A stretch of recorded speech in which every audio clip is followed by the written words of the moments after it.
Magandang araw mga kaibigan.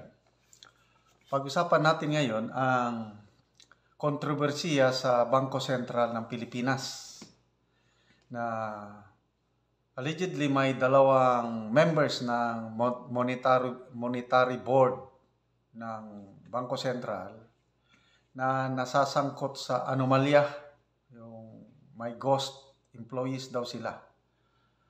So ang isa napilitan ng mag-resign.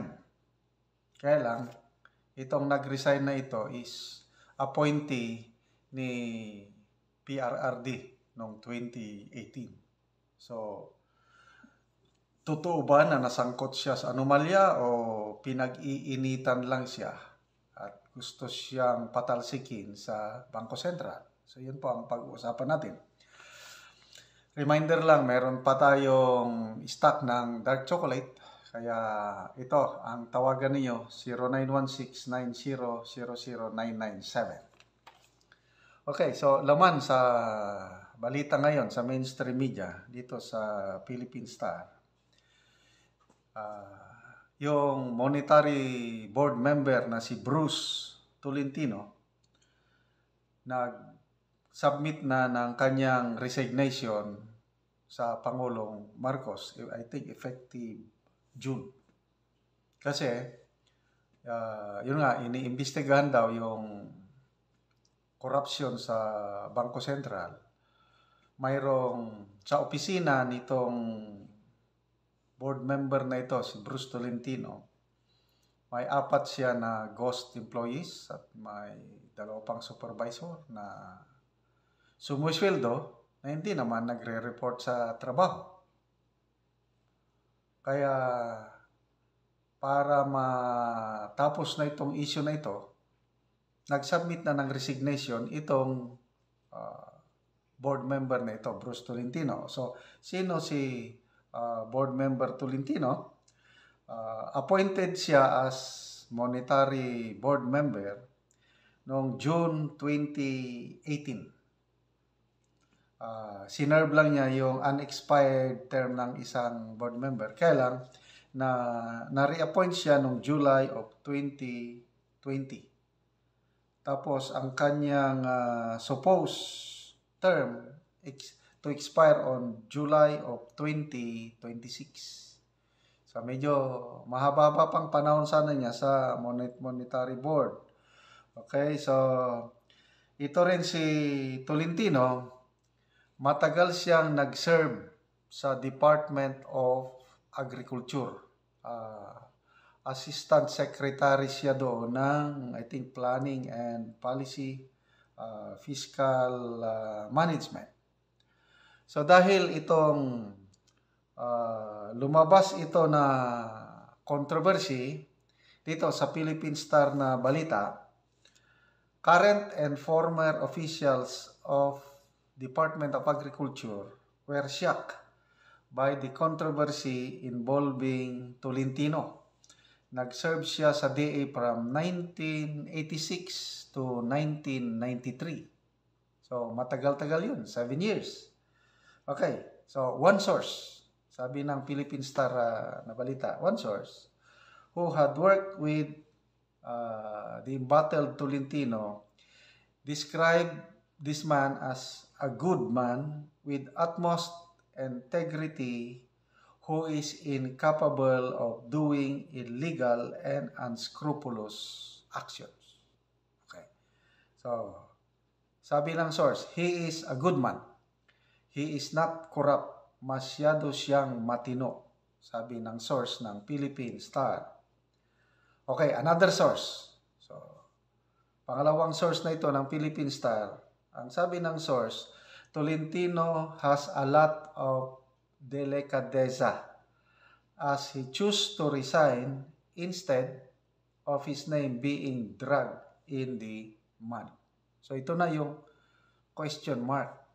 Totoo ba talaga na may ginawang kalokohan o pinag-iinitan lang? Okay. So itong source na ito nagsabi na Tolentino could have been caught in the current administration cleansing of officials appointed by former President Rodrigo Duterte. Okay? So, questionable na ito kung talaga ba ang ano. So, ang resignation letter nandyan na sa opisina ng presidente, and it's up for the president now to accept or ano. So, yung nabasa ko rin na opinion ng Philippines Star, si Iris Gonzalez, yung columnist,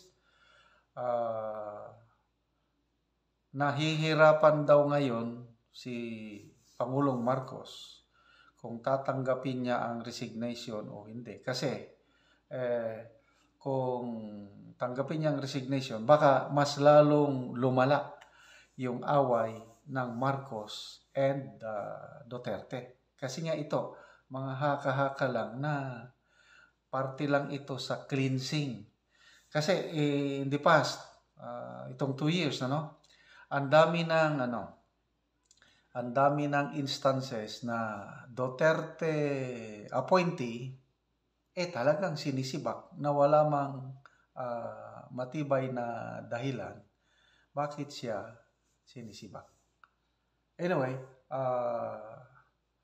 that's part of yung katotohanan sa politiko sa ating bansa na yung mga nagsisilbi ng matino, nagiging biktima ng political reality. Ito nga, yung cleansing. But these are all speculations. But the fact na nag-resign itong Mr. Tolentino ito is, it shows something, yung delikadesa nga.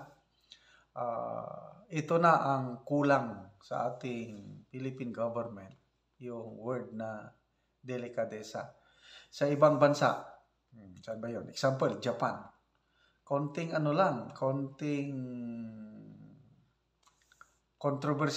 kontrobersiya, nagre-resign kaagad. Dito sa atin is, pakapalan ng mukha.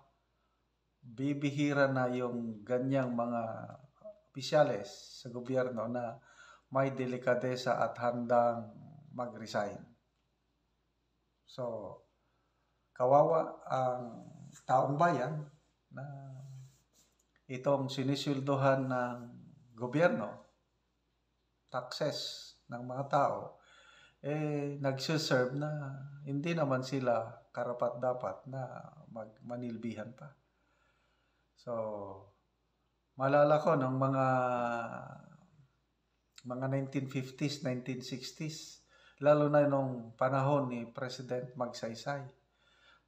Napakataas noon yung sense of delicadeza. Marami akong nabasang article na konting is nagre-resign na. Kasi during those times, yung si President Magsaysay, napakataas yung level of governance niya na ayaw talaga niya ng korupsyon. So habang tumatagal, ang ating bansa, kaya nga lumulubog na tayo sa kahirapan is because of corruption. So, wala akong masabi kung tunay nga o hindi. Kung tunay, dapat parusahan na ghost employees. Kaya lang, hingin ko naman yung ang tagal na. Kasi itong si Bruce Tolentino, nabigyan pa siya ng award, Lifetime Achievement Award sa Department of Agriculture. Hindi ka naman bibigyan ng ganyan na award kung wala ka talagang magawa. Okay, so Tolentino was the founding executive director of the Agricultural Credit Policy Council, an attached agency of the Department of Agriculture. So, itong council na ito focuses on facilitating credit access to local farmers from 1987 to 1990. So, ito na nga, 2020. Tolentino received the Lifetime Contributor Award from the Department of Agriculture for his efforts in contributing to the development of the country's agriculture sector and for reforming the agricultural credit policy system. So, yan po ang record nitong embattled director na ito. I don't know kung totoo yung sabi ng source ng Philippine Star na pinag-iinitan siya ng administrasyong ito na yung controversy surrounding his name na may ghost employees kuno, parte lang ito sa cleansing ng administrasyong ito para lahat ng mga Duterte appointee maalis na sa gobyerno. Nakaka-dismaya itong nangyayari sa ating bansa.